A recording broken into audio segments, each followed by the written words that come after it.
एक गुरु असतात ते आपल्या शिष्याला अशा प्रकारचा आरसा देतात की ज्यामध्ये सगळ्यांचे दुर्गुण दिसतील.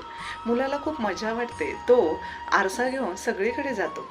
तो पहिला आईकडे जातो, वडिलांकडे जातो, नातेवाईकांकडे जातो, मित्र-मैत्रिणी सगळ्यांना त्या आरशात बघतो. त्याला प्रत्येकामध्ये काही ना काही दुर्गुण दिसून येतात आणि स्वतःकडे मात्र पाहायला विसरतो आणि म्हणतो, "मी तर खूप छान आहे." आणि गुरूंकडे सुद्धा जाऊन बघूया म्हणून तो गुरूंच्या समोरही आरसा धरतो, तर त्याला काहीतरी दुर्गुण दिसतात. यावर तो म्हणतो, "मी सगळ्यात श्रेष्ठ आहे. माझ्यामध्ये काहीच दुर्गुण नाहीत." यावर गुरु त्याला म्हणतात, "तू बघितलंय का स्वतःला आरशात?"